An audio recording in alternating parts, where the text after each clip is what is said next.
Hi everybody, it's Amy and Maggie from ThinkerThemer, and we're back with another episode of Shelfworthy, and we're looking at the game Jisogi, which actually we were given a copy of this game at Tokyo Game Market when we were there in May by the designer himself, Rodrigo Esper, and it is his company Esper Game Studio. But we've been sitting on this for a while, we've been playing it, but it's about to hit Essence Spiel, so we thought we'd make a little video to give you a bit more information about how it plays. Yeah, all about anime studios and creating anime, which is something that I'm more recently very much into because I've started watching anime because I was always like, oh, heroes and like different powers and stuff, but then I didn't realize there was a whole slice of life genre, and I'm like, this is great. This is like the ultimate cozy setting. So I've been devouring a lot of that, and that's also in the game. So what is Jisogi all about? Jisogi, I believe the name comes from two Japanese words. One is jitensha, which is bike, and sogyo, which is kind of like business or operation.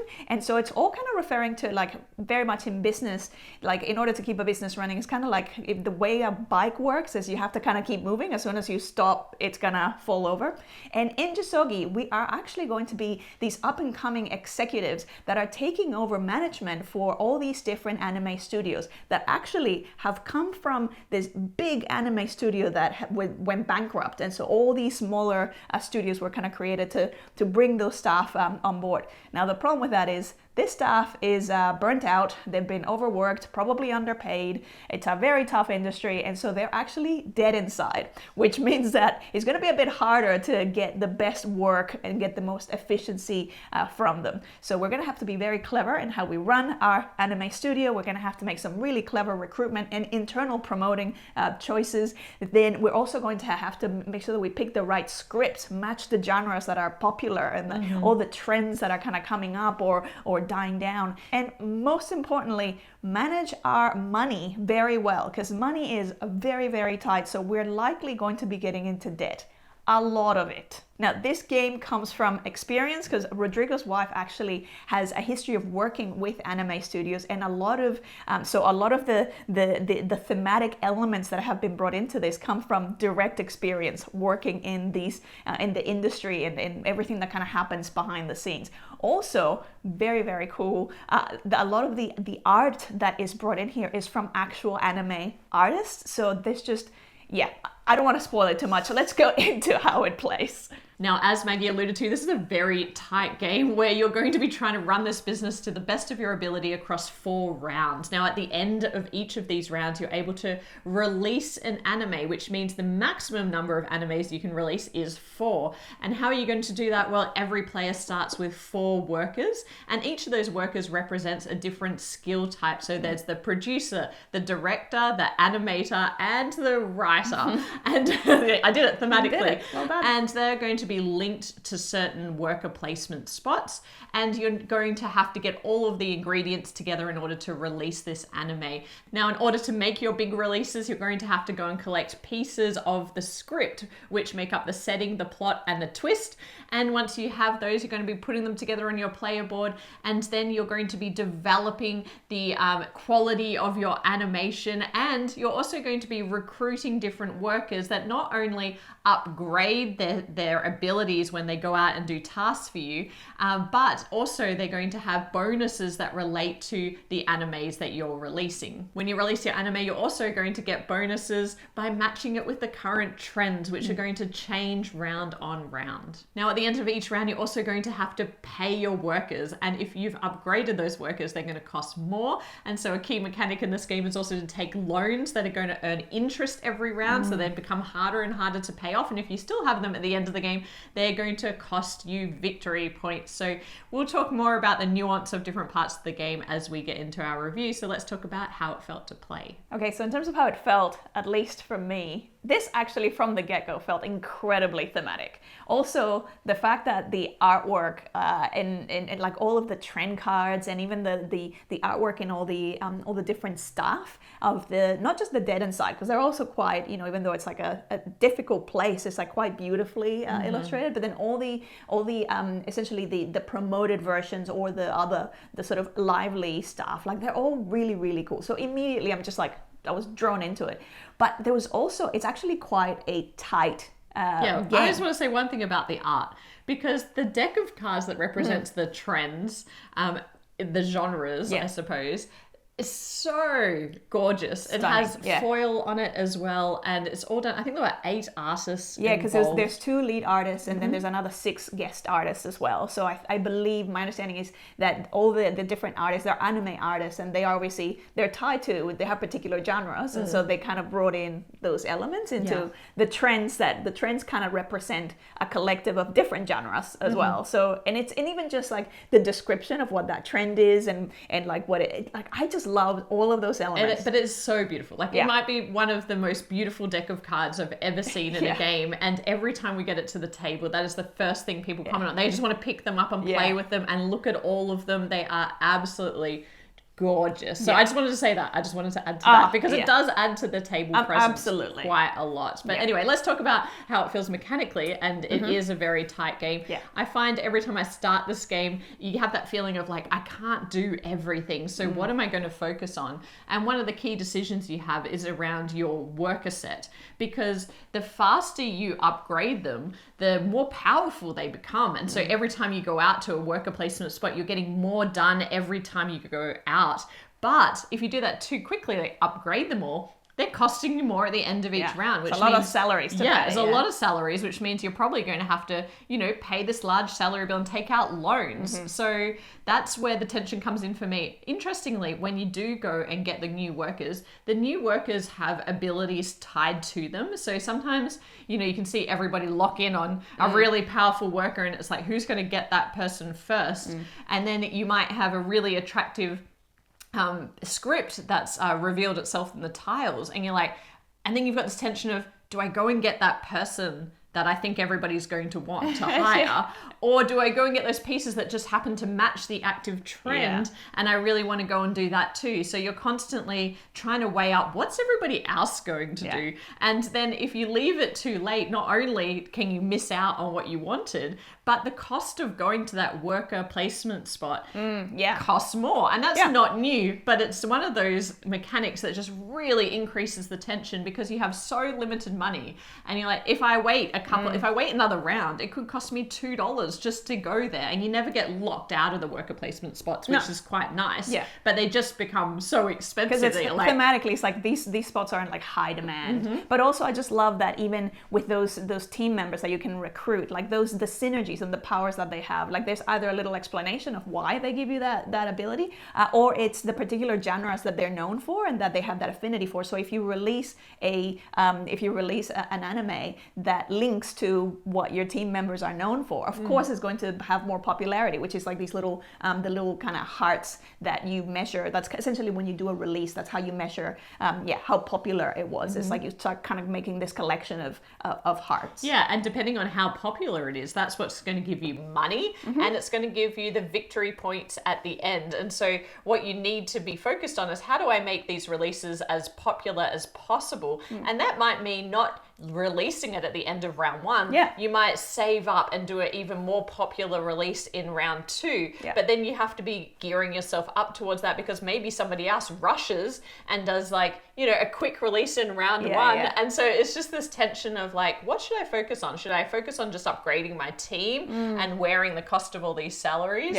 Or should I focus on merch? If you get your merch up every round, you're going to be gaining income, and that's really valuable too, both in the form of victory points and money. So that's a little engine that you can build up. I never have the time to do that. I don't know how you always go focus on your merch, because it's your recurring income. It's like, this is where you get your residuals essentially, and because money is so tight, being able to have a lot of merch, it keeps your studio afloat. I mean, I did win last time, but anyway, with no merch. I just took a lot of loans. I went a bit, and so it was just in that, Actually, now I joke about beating Maggie in this game, but it took me a while to work out how to do it. And what's interesting about this game is the mechanics are not very challenging. I don't think there's anything like new being done here, but the way it comes together with this highly thematic overlay, I've been so surprised at how many people have been drawn to this and how many of our friends are like, hey, can we come over and play that Jisogi game? Hey, can you teach some of my other friends that Jisogi game? Highly requested repeat game. And it is the theme that really, brings people in, the artwork, the production quality. I will touch on that. It is really beautiful. We have the Founders Edition, but I don't believe there is a retail only edition of it yet. So the edition that's being sold at Essenspiel is in fact the Founders Edition. And it's got beautiful double layered boards. It has these really nice wooden tokens. There's been a lot of care and thought that's gone into the development of this title. Another thing that I will say that surprised me was there's actually a solo mode with this game. And the solo mode, not only is it the type where you're not having to facilitate a whole bot. It's very you just sort of start out with, there's different I love that there's different difficulties. So it has, I think it's 8 different levels that you can do, but those levels are also almost like different scenarios that you're trying to beat. So they might have vary in the number of rounds that you play, but also then you're using some of the cards that you have in the game have a little a little person in the corner, and that's for the solo mode, and that sort of helps signal out which are the areas that are going to be covered, so that you know that then it's going to cost you more to go into those areas. That's essentially most of what it does, and then a couple of things to refresh the market from time to time. Aside from that, you just have a particular goal. Every goal might be different. Sometimes it might be end the game with no debt and at least this much reputation, which is sort of the victory points, or different kind of levels. And it gets so hard. It can get so difficult that I was like, this is going to take me a while to really to really beat. One thing is, because of the abilities of the staff that you can recruit, some of them would have incredible synergies with some of these scenarios. So it's almost like a bit of a luck thing, whether or not you might pull them exactly when you need that particular ability. So, and that's the other thing that happens with also the plots, the scripts of the plot and the settings and the twists. Sometimes you're really looking for a particular genre, and if it hasn't been shuffled well, you might be pulling out these tiles for ages and it's just not coming out. So that's one of those things where then you might just have to pivot, but it can cause a little bit of frustration during the game. Yeah, and I do like though that they have the indie genre. So the cult release. Yeah, the cult release, that's it. Yeah. And so if you don't have, matching those tiles, those script tiles, matching the current trends, if they match none of them, you can actually release this cult classic, which is so cool, I think, because it's so off trend that it's cool for a particular group of people. And so that's another way to earn points. And I do actually want to talk about those script tiles, because when you piece them together on your board, you have the setting, the plot, and the twist, and it has a bit of flavor text. And when you are, publishing that or releasing that at the end of the round, what I found happen with our friends is you're reading it out. So you're reading top to bottom, which helps create the idea of what this anime is. And we've always found that our friends really enjoy that. I did notice that Rodrigo has launched a variant for this game, which is actually using those components as more of a party style game that you can play with your friends. And I actually, whether or not we would do that, probably not. I like the idea of having alternative games that you can play using the same components, because so much care's been put into the components that it's okay, pull these out of the box, and now you can play this really thematic, engaging party game, cool. Storytelling style game. So I really like that too. Yeah, it's a nice element. The whole, I'm doing a space opera that is about, and then you're kind of giving the specific details. So yeah, that's a nice touch. Now, in thinking about what we'd change about this game, the rule book is a little bit hard to interpret in some areas. Yeah, there are some steps that were kind of missing, or that you're left kind of wondering, wait, so what happens here? So I feel it could have been a little bit more explicit. And even with the player aid, because you have what seems like a fairly comprehensive player aid, but I often noticed that there were things that were missing in there. So it's I was then having to reference the rule book. And the bigger thing for me is really the player colors. So the player colors are the same as the worker type colors, or there's some crossover there. And then there's crossover in the colors with the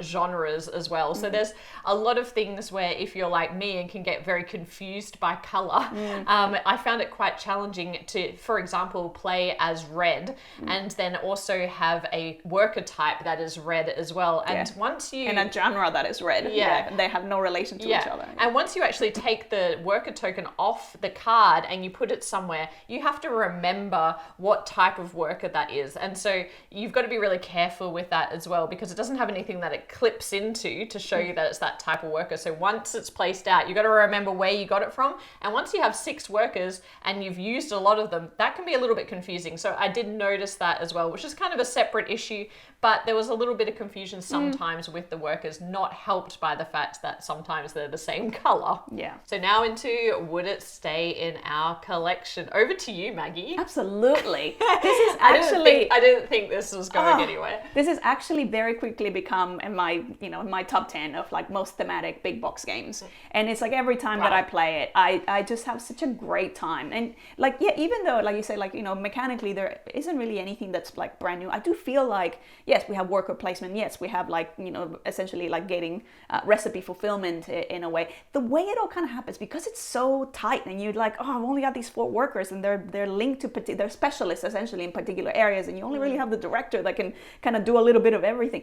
It just feels so tight the whole time that I just find like it sort of brings that like, ooh, crunchiness and that like that stress in a good way, and that whole, no, I'm not going to be able to release this year. I'm going to have to like, okay, maybe pivot and hope that the trends don't mess up with my plans. So I just absolutely loved, all of that. So I'm going to say it's an 8.5 as a rating for me. That is very, very high. That is like getting towards like Newsford high.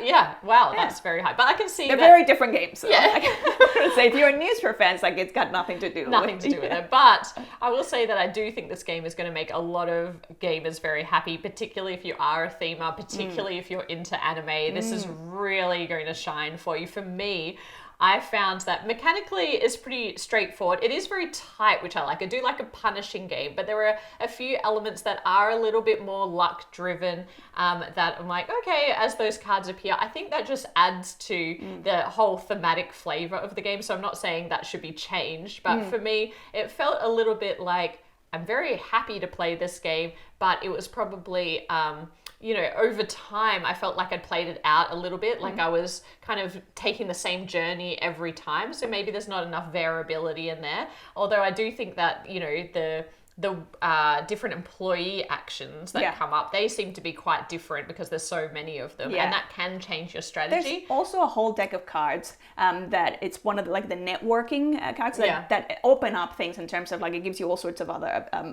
things that you can do, and they obviously will, again, because it's a deck of cards, it'll vary from game to game what you might draw.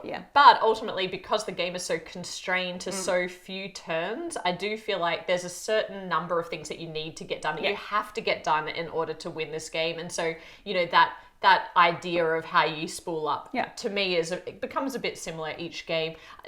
That's not to take away from this game. I think it is really great. I gave it a 7.6.